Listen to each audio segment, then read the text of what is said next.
বিসমিল্লাহির রহমানির রহিম।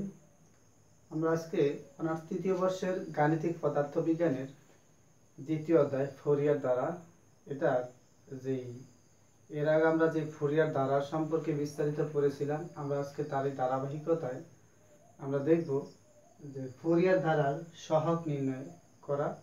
আমরা ফুরিয়ার ধারার কিভাবে সহগ নির্ণয় করব। তো যাই হোক, আমরা এখানে লিখেছিলাম ফুরিয়ার ধারাটা, অর্থাৎ -π থেকে +π ব্যবধিতে ফুরিয়ার ধারাটা আমরা লিখেছিলাম f(x) = a0/2 plus summation of n equals to 1 to infinity n cos nx plus bn sin nx। এখান থেকে আমরা ফুরিয়ার ধারার সহগগুলা আমরা নির্ণয় করব। এখন আমরা 1 নং সমীকরণটা দিয়েছিলাম, এই 1 নং সমীকরণকে আমি যদি -π থেকে +π ব্যবধির ভিতরে x এর সাপেক্ষে সমাকলন করে দিই, তখন আমাদের একটা নির্দিষ্ট মান চলে আসবে। তখন দেখি আমরা এটাকে কিভাবে করতে পারি। অর্থাৎ 1 নং সমীকরণকে যদি আমরা -π থেকে +π ব্যবধিতে x এর সাপেক্ষে সমাকলন করে পাই,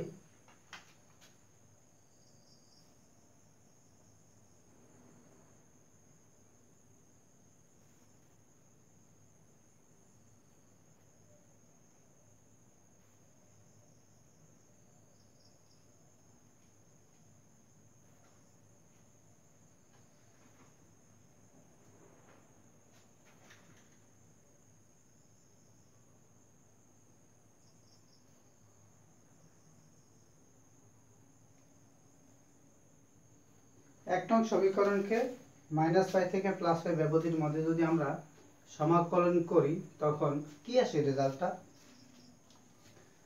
এখানে আমাদের আছে f(x) এবং f(x) কে যদি আমরা -π থেকে +π সীমার মধ্যে সমাকলন করি, তখন আমরা লিখতে পারি এরকম -π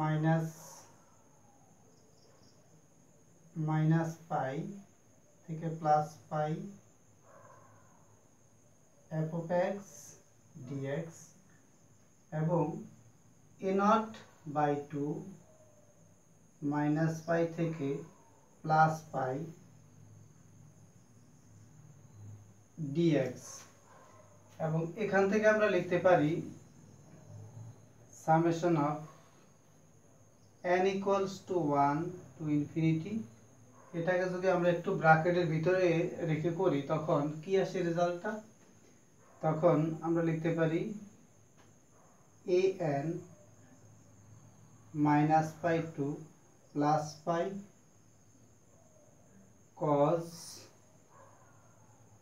nx dx প্লাস, এবং এটাকে যদি আমরা করি তাহলে bn -π to +π sin nx dx। ঠিক আছে, এখন আমরা মূলত এটাকে -π থেকে +π ব্যবধির ভিতরে x এর সাপেক্ষে সমাকলন করে দিলাম। এখন এখান থেকে আমরা একটা রেজাল্ট লিখতে পারি, সেটা হচ্ছে গিয়া দেখুন, আমরা এর আগে দেখেছিলাম, যখন প্রথম লেকচার আমরা দেখেছিলাম এরকম, অর্থাৎ কিছু গুরুত্বপূর্ণ সমাকলন আমরা করেছিলাম, অর্থাৎ -π থেকে +π cos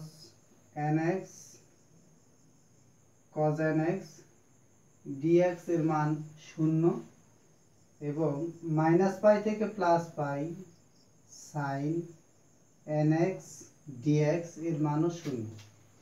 এখন যদি আমরা এটার মান 0 গুলো যদি আমরা এখানে বসাই, -π থেকে +π cos nx dx এর মানটা যদি 0 আসে এবং -π থেকে +π sin nx dx এর মানটাও যদি 0 আসে, অর্থাৎ এর মান 0 এবং এর মান 0 হলে 0 এর সাথে এটা গুণ দিলে টোটাল মানটা 0, এবং sin nx dx এটুকুর মান 0 আসলে 0 এর সাথে bn গুণ দিলে টোটাল মান 0। তখন আমরা এই সেট থেকে যে মানটা আমাদের থেকে যায় অলরেডি, তখন থাকে এখানে আমাদের a0/2 -π থেকে +π dx, এবং এই সেট আমাদের থেকে যায় -π থেকে +π f(x) dx। এখন আমরা এটাকে যদি একটু সমাকলন করে নিই, অর্থাৎ dx কে যদি আমরা একটু সমাকলন করে নিই, তখন আমাদের এখানে রেজাল্টটা কি আসে, এখান থেকে রেজাল্টটা আমরা লিখতে পারি a0/2 x এর সাপেক্ষে যদি আমরা এতটুকু ইন্টিগ্রেশন করি, শুধু x মাইনাস পাই থেকে, অর্থাৎ মাইনাস পাই থেকে প্লাস পাই, আর এখানে থাকে আমাদের আপার লিমিট, অর্থাৎ প্লাস পাই থেকে মাইনাস পাই dx। ঠিক আছে, এখন আমরা এটা পেলাম। এখন এটাকে যদি আমরা একটু এদিকেই সেরে নেই, দেখুন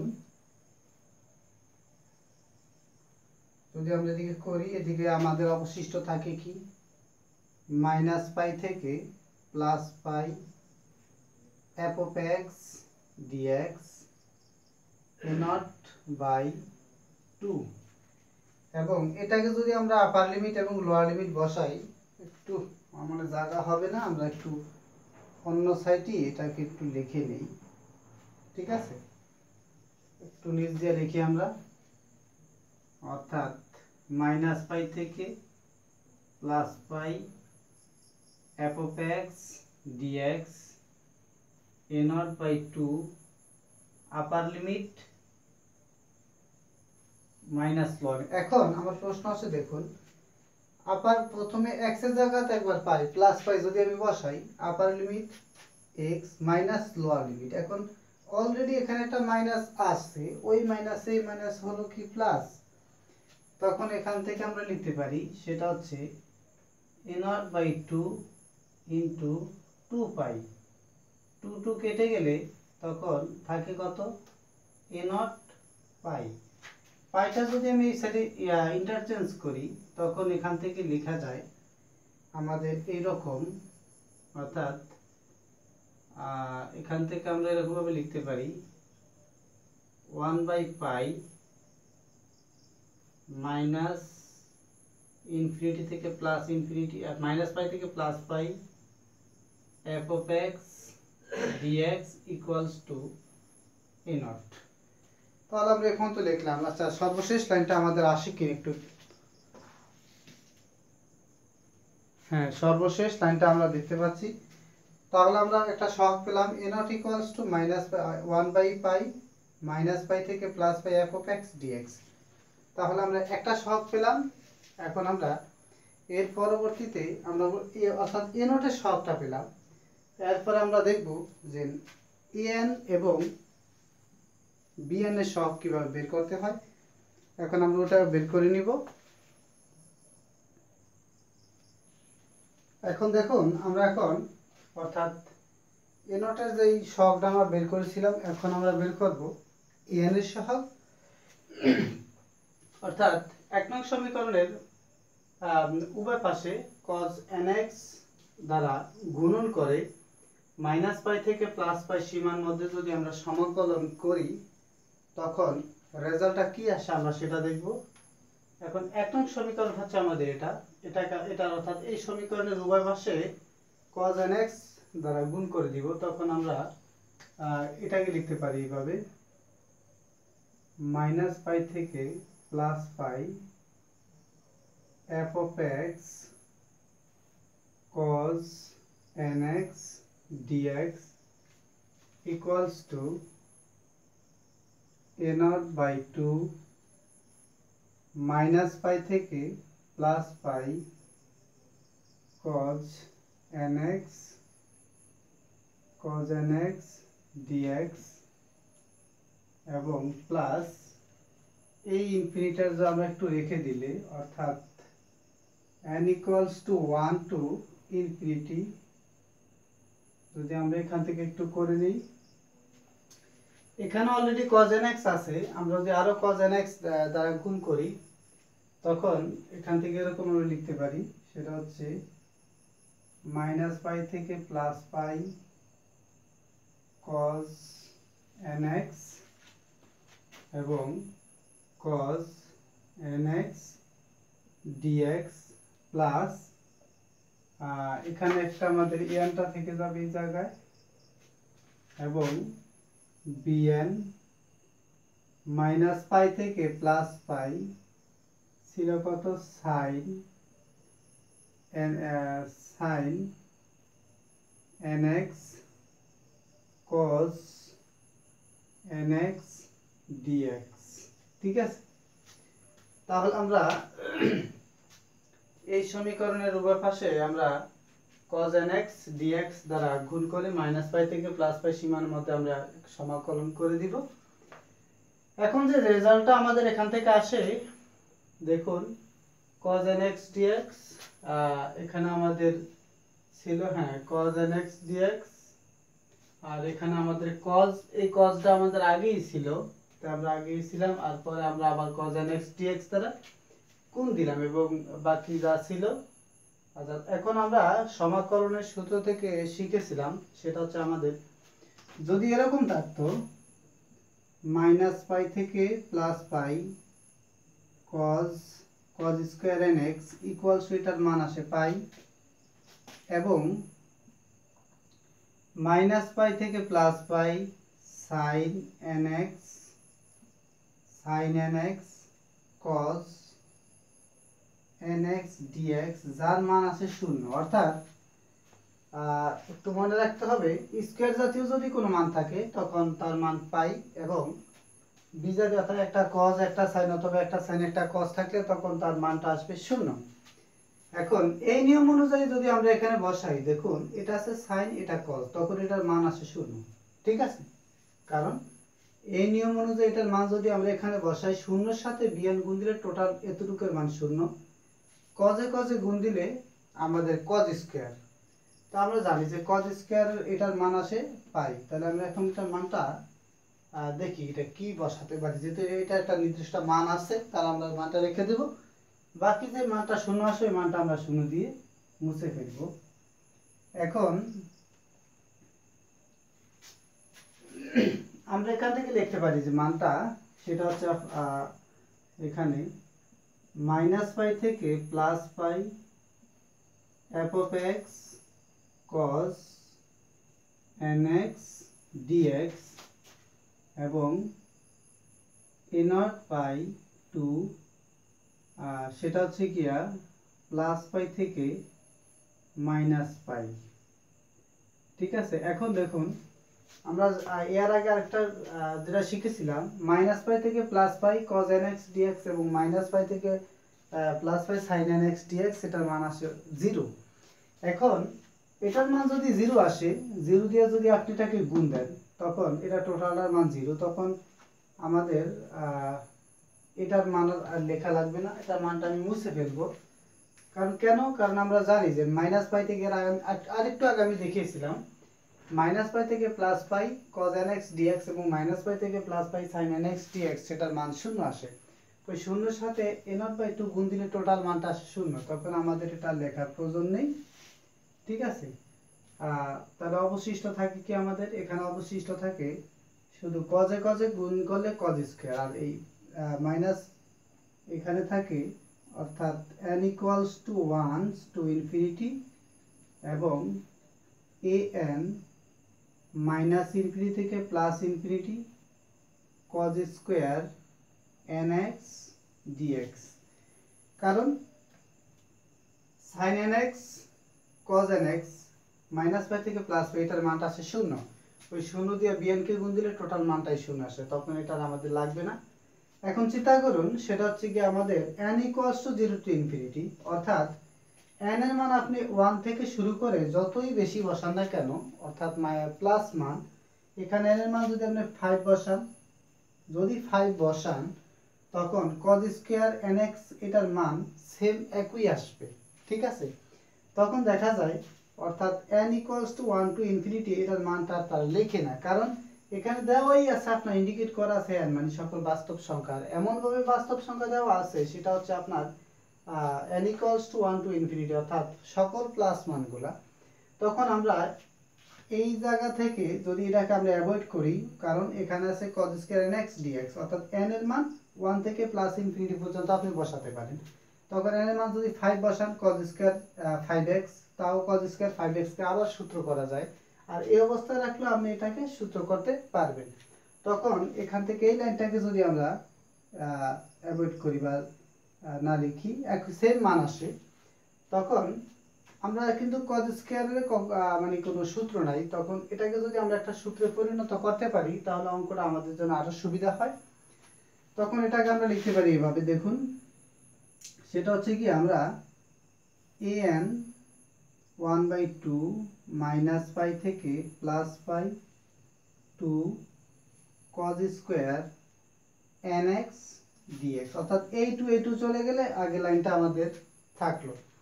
এখন আমরা যারা একাদশ দ্বাদশ শ্রেণীতে পড়েছিলাম সেখানে আমরা দেখেছিলাম যে two cos square theta equals to 1 plus cos 2 theta, ঠিক আছে, অর্থাৎ 2 cos square theta equals to 1 plus cos 2 theta. তখন আমরা এইটার পরিবর্তে 2 cos square theta equals to 1 plus cos 2 theta লিখে ফেলবো এটার পরিবর্তে। তখন আমি একটু লিখে রাখি 2 cos square theta equals to 1 plus cos 2 theta.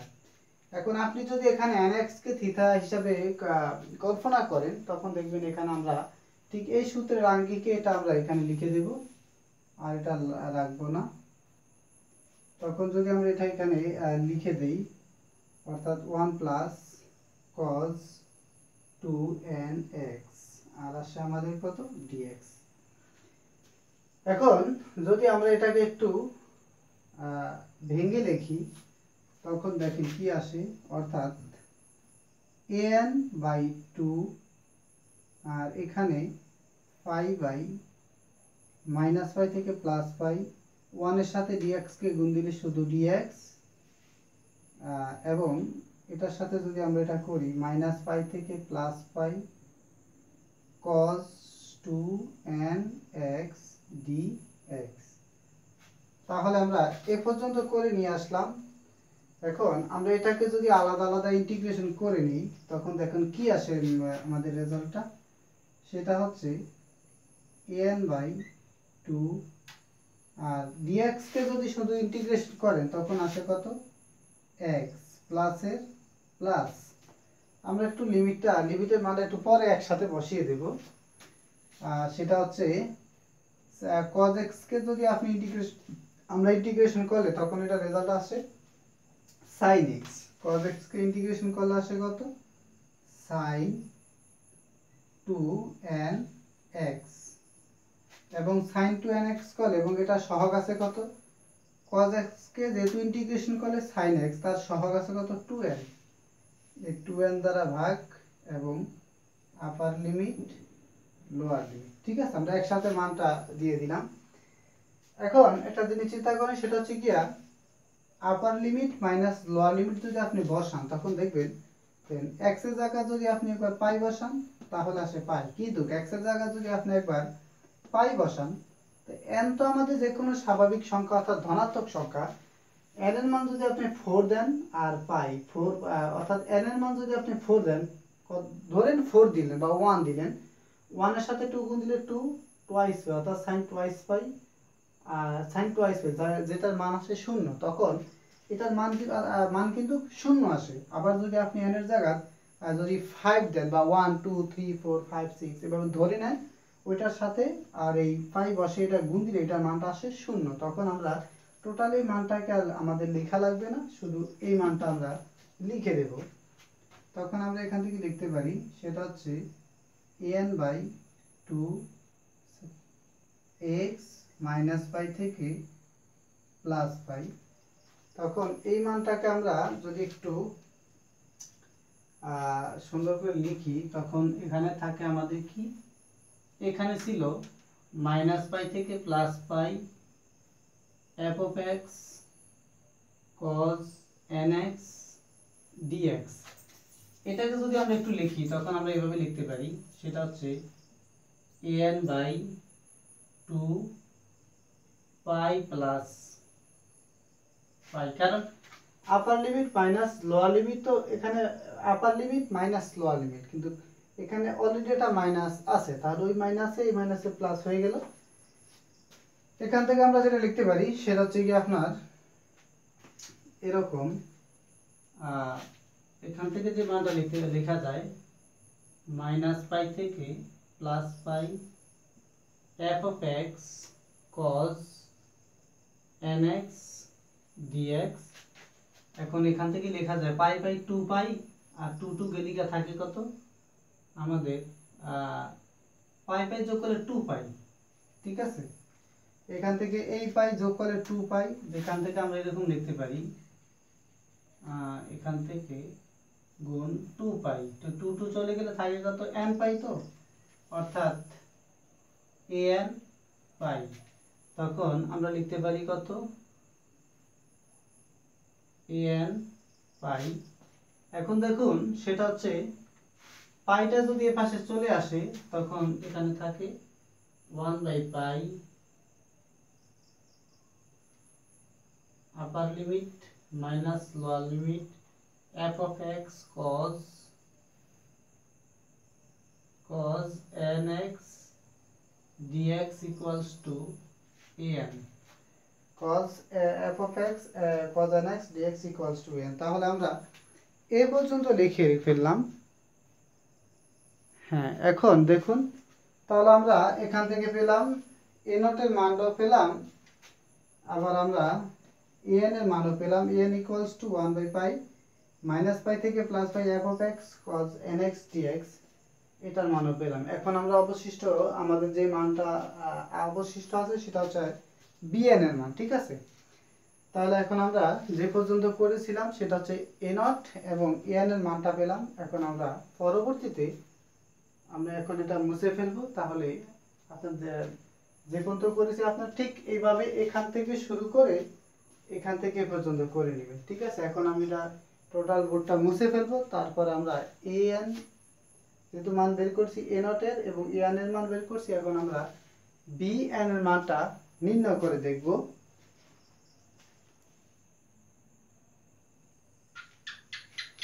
এখন আমরা 1 নং সমীকরণের উভয় পাশে sin nx দ্বারা গুণ করে মাইনাস পাই থেকে প্লাস পাই সীমার মধ্যে x এর সাপেক্ষে সমাকলন করে দিব। তাহলে মূলত 1 নং যে সমীকরণটা ছিল সেটা আমরা উভয় পাশে sin nx দ্বারা গুণ করে দিয়েছি। ঠিক আছে, অর্থাৎ a0/2 সেখানে গুণ দিয়েছি sin। আমরা আরেকটু আগে যেমন an এর মান যখন বের করেছিলাম তখন গুণ দিয়েছিলাম cos nx dx এবং মাইনাস পাই থেকে প্লাস পাই সীমার মধ্যে সমাকলন করে। এখন আমরা এখানে মূলত sin nx dx দ্বারা গুণ করে দিয়েছি। ঠিক আছে, তো পার্থক্য এতটুকু। এখন আমরা জানি সেটা হচ্ছে গিয়া একক জাতীয় মান যেগুলা একক জাতীয় যে মানগুলো আমরা পেয়েছিলাম এখানে সেটা হচ্ছে গিয়ে আমরা করেছিলাম মাইনাস পাই থেকে প্লাস পাই সীমার মাইনাস পাই থেকে প্লাস পাই sin nx dx এর মানটা 0 এবং মাইনাস পাই থেকে plus pi cos nx dx এর মানটাও 0 এবং মাইনাস পাই থেকে plus pi cos nx dx এবং sin nx dx এটার মানও 0। আমরা এর আরেকটু আগে আমরা জেনেছিলাম এরই ধারাবাহিকতা যদি আমরা অঙ্কটা করে নেই তখন দেখুন কি আসে, অর্থাৎ মাইনাস পাই থেকে plus pi f of x sin nx dx equals to, যেহেতু এটার মানটা 0, যেহেতু মাইনাস পাই থেকে প্লাস পাই sin nx dx এর মান 0 তখন এটা লেখা লাগবে না, প্লাস আর এখানে থাকে n equals to 1 to infinity এবং থাকে কত an।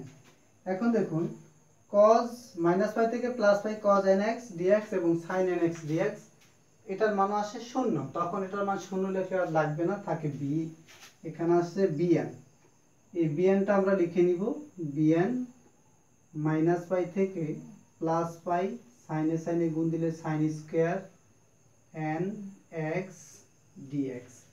এখন ঠিক একইভাবে যেহেতু এখানে n এর মান আছে n equals to 1 to infinity পর্যন্ত, ঠিক একইভাবে এখানে n একটা স্বাভাবিক সংখ্যা আছে, অর্থাৎ n এর মান এখানে আপনি মানে প্লাস যে কোনো সংখ্যা বসাতে পারেন, যে কোনো সংখ্যা বসাতে পারেন, যে কোনো সংখ্যা বসালে আমাদের সেম একই অঙ্কের ক্যালকুলেশনটা ঠিক ধারাবাহিকভাবে চলে আসবে। তখন এখান থেকে আমরা n equals to 1 to infinity মানটাকে আমরা মুছে ফেলতে পারি।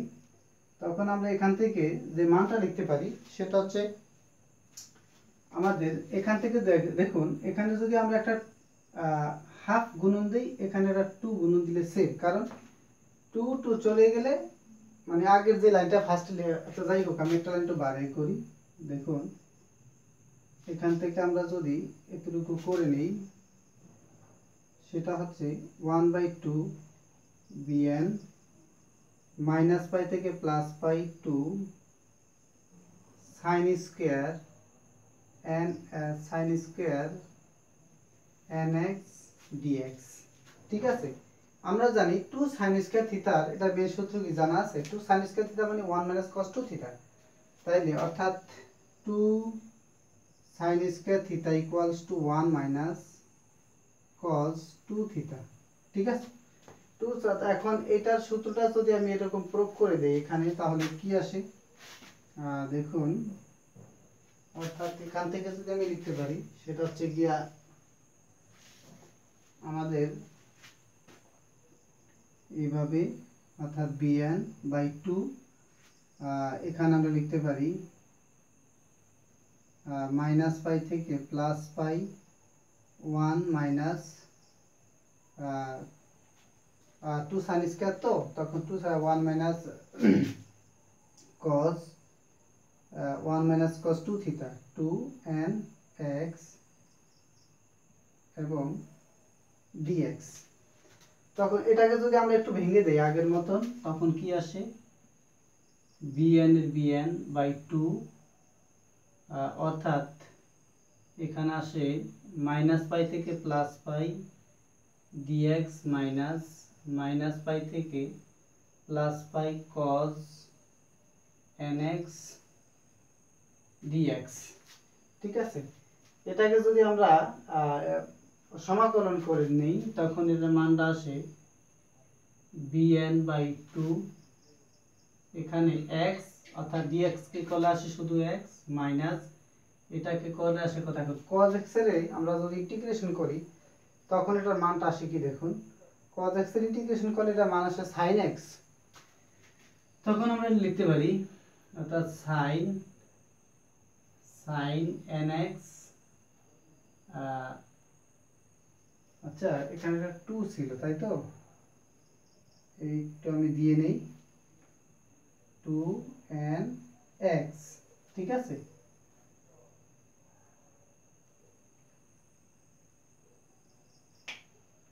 যেহেতু আমরা ভেঙে ফেলছি সেটা হচ্ছে আমাদের এটা একটু,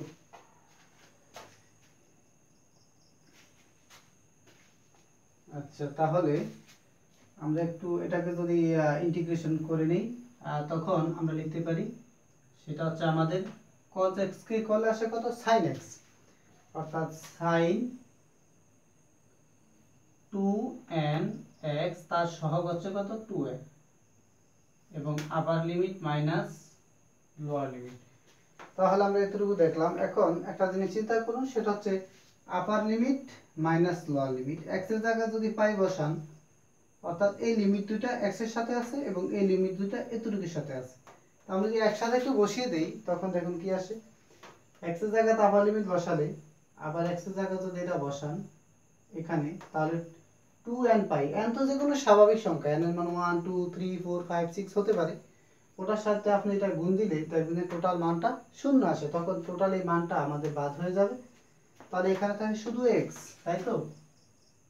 তাহলে আমরা লিখতে পারি bn/2 x পাই থেকে প্লাস পাই, আর এখানে যে মানটা থাকে, অর্থাৎ এখানে যে মানটা থাকে মাইনাস থেকে f of x sin nx dx। ঠিক আছে, তাহলে এই মানটা এই পর্যন্ত থাকে। এখন দেখুন আমরা তার পরবর্তীতে অঙ্কটা করে নিব। এখন আমরা এটাকে যদি সমাকলনটা যদি আমরা মানটা বসিয়ে নেই, তখন আমরা কি লিখতে পারি, সেটা হচ্ছে মাইনাস পাই থেকে plus pi f of x sin nx dx এবং এখানে থাকে আমাদের bn/2 এবং আপার লিমিট মাইনাস লোয়ার লিমিট, কিন্তু এখানে অলরেডি একটা মাইনাস আছে, তখন প্লাস, তখন 2 ইন্টু 2 পাই বিএন, 2 চলে গেলে এখানে থাকে কত বিএন পাই, আর এখানে থাকে আমাদের upper limit minus lower limit F of X sine N X DX. এই পাইটা যদি এ পাশে চলে আসে তাহলে ভাগ 1/পাই মাইনাস ইনটি পাই থেকে plus pi F of X sine N X sine N X sine N X DX equals to BN. তাহলে আমরা বিএন এর মান পেয়ে গেলাম 1/পাই মাইনাস পাই থেকে plus pi F of X sine N X DX equals to BN. তাহলে আমরা এখানে এ নট এর মান পেলাম। এর একটু আগে আমরা এন এর মানটাও পেয়েছিলাম। এন এর মান ছিল আমাদের এন ইকুয়ালস টু 1/পাই মাইনাস পাই থেকে plus pi F of X cos N X DX. তাহলে আমরা আজকে দেখলাম যে ফোরিয়ার দ্বারা সহগ কিভাবে নির্ণয় করতে হয়, এটা সহগটা কিভাবে বের করতে, বিশেষ করে এটা পরীক্ষা আসে। আর দ্বিতীয়ত আপনি যদি সহগ নির্ণয় করতে না পারেন তাহলে আপনার অন্যান্য ক্যালকুলেশনের ক্ষেত্রে আপনার পক্ষে আর সমাধান করা সম্ভব হবে না। সুতরাং এর পরবর্তীতে আমরা গাণিতিক পদার্থবিজ্ঞানের ফোরিয়ারের যে ধারা, ওই ধারার আরো অন্য একটি লেকচার নিয়ে আমরা পড়ব। সুতরাং এই পর্যন্ত ভালো থাকুন, সুস্থ থাকুন, আল্লাহ হাফিজ।